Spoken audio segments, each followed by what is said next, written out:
Hey guys, sorry if I'm a little bit off in this video. My stomach kind of hurts because I ate 4 or 5 peanut butter and jelly sandwiches like an hour ago.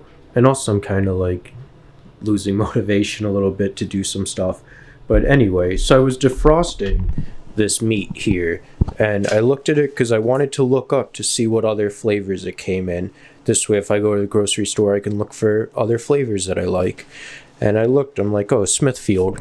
Actually, let me put this in the fridge real quick because she's defrosted now. But this is going to be a little bit of a conspiracy theory video, I suppose.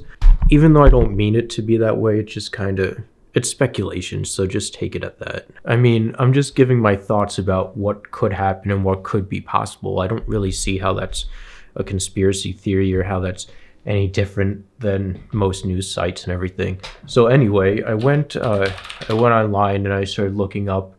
I just searched for like Smithfield, and here I'll show you what popped up. Yeah, so searching Smithfield and I see all these stories. Coronavirus at Smithfield pork plant, the untold story against America's biggest pork supplier. Or another Smithfield food plant has been struck by the coronavirus. So I started reading these let me fix this camera. So I started reading this story on bbc.com, which I'll stick it right up here. And I'm not going to go through like the entire thing, but don't put gum in your mouth. But essentially, like, the story starts out saying like, so this one girl, Julia, got in touch with like a news organization called Argus 911, which is like their local newspaper for like Sioux Falls, South Dakota, which is where the Smithfield pork plant is based, or at least one of them, I guess. And they're saying it's the ninth largest hog processing facility in the United States. When running at full capacity, it processes over 19,000 freshly slaughtered hogs per day, slicing, grinding, smoking them into millions of pounds of bacon, hot dogs, spiral cut hams with 3,000 workers. So as I was reading this, I'm like, oh, this is just like some girl wrote to a news organization asking for them to investigate Smithfield pork products, and they're trying to frame it. This girl is trying to frame the Smithfield pork facility to be spreading the coronavirus because she's one of those like crazy vegan vegetarian people and want to get the plant shut down. So she's making like fake rumors and all that. So that's how I was like interpreting it. That's what I was thinking in my mind reading the article. So this Argus leader, or whatever the newspaper is called, does some research, and then the next day they publish a story, and it says, publish the story on the website, Smithfield Foods employee test positive for coronavirus. The reporter confirmed through the company spokeswoman that indeed an employee tested positive, was in 14-day quarantine, and that is his or her work area and other common spaces had been thoroughly sanitized. But the plant deemed part of the critical infrastructure industry. But the plant was deemed part of a critical infrastructure industry by the Trump administration and would remain fully open. Smithfield CEO Kenneth Sullivan said, food is an essential part of our lives. There are more than 40,000 U.S. team members, thousands of American farmers, and many other supply chain partners that are crucial in the nation's response to COVID-19. We are taking the utmost precautions to ensure the health and well-being of our employees and consumers. But Julia was alarmed, it says, and Julia is this girl that wrote into the news place. So she says, there had been rumors that there are cases even before that, she recalled. I heard about people getting hospitalized from Smithfield specifically. They only know from word of mouth. Julia does not work at the factory. She is a graduate student in her 20s, stuck back at home after her university shut down in response to the COVID-19 pandemic. So then hearing that she's like out of college and she's just home, like, oh, maybe she's bored writing into these newspaper articles to research Smithfield. Maybe she's bored on top of being like a crazy vegan vegetarian person. So it says her parents, two longtime Smithfield employees with whom she is especially close, told her what was happening at the factory that day. She is just one of several adult children of factory workers, many of the first generation children of immigrants, some calling themselves children of Smithfield, who have taken it upon themselves to speak out about the outbreak. She says, "My parents don't know English. They can't advocate for themselves, so someone has to talk for them." So I guess maybe Smithfield is bringing immigrants into the country, or just hiring immigrants and giving them jobs. Either way, that's what they're like implying here, that her parents are immigrants and work for Smithfield, or that's what they're saying is the truth, not implying. That's what they're saying the truth is, that Julia's parents are immigrants and they can't speak for herself. So now there's this like whole immigration layer on it, and how you feel about all that stuff. So it goes on saying her family, like many others in Sioux Falls, did everything they could to avoid falling ill. Julia's parents used up all their remaining vacation time to stay home. After work, they took off their shoes outside and headed straight into the shower.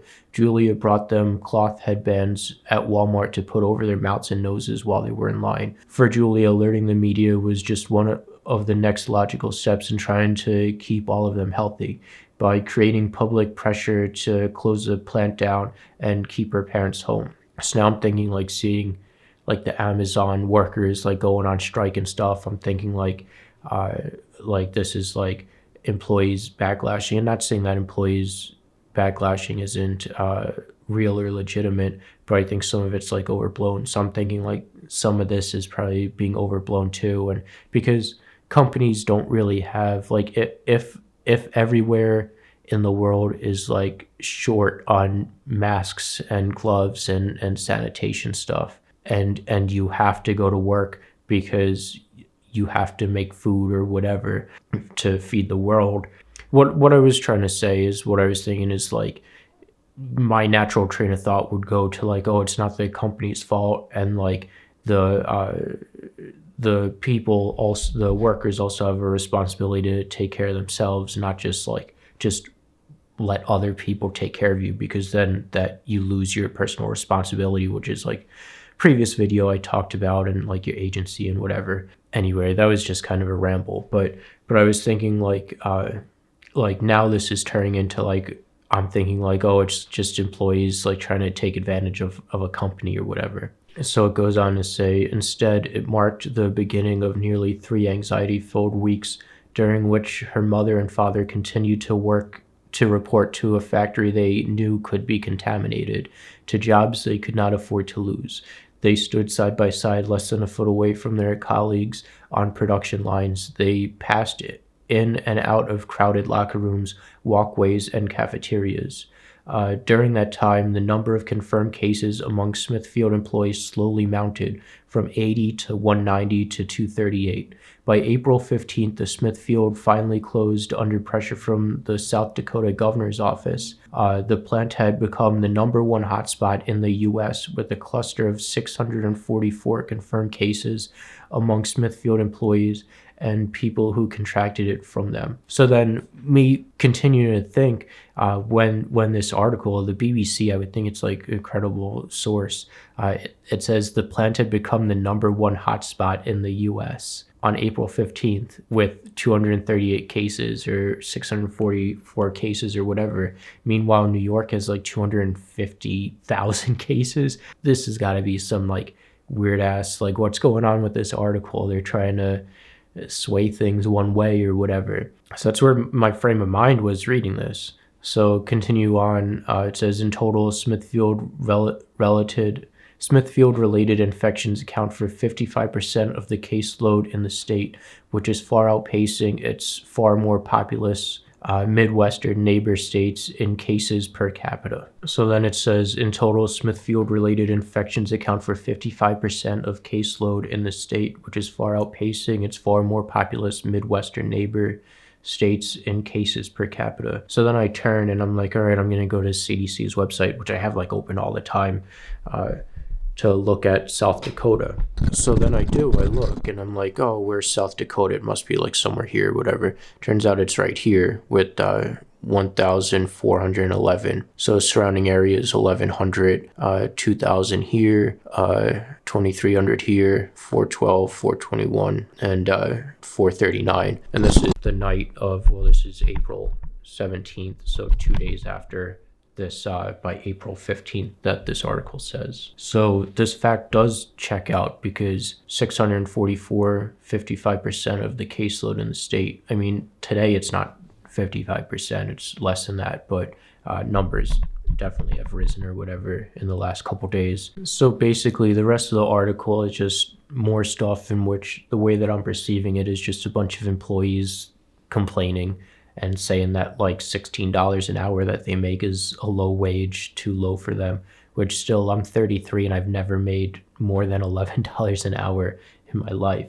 So I don't know, $16 an hour. $16 an hour for someone coming to the United States, like an immigrant, is still like, with like no college experience, no education, none of that, is still like a lot of money. That's $640 a week. So figure like $400 a month, $1,600 a month after taxes and everything. Probably a little bit more than that, to be honest. Probably more like 450, 500. And then saying like this family had both parents working, so that's like $4,000 a month.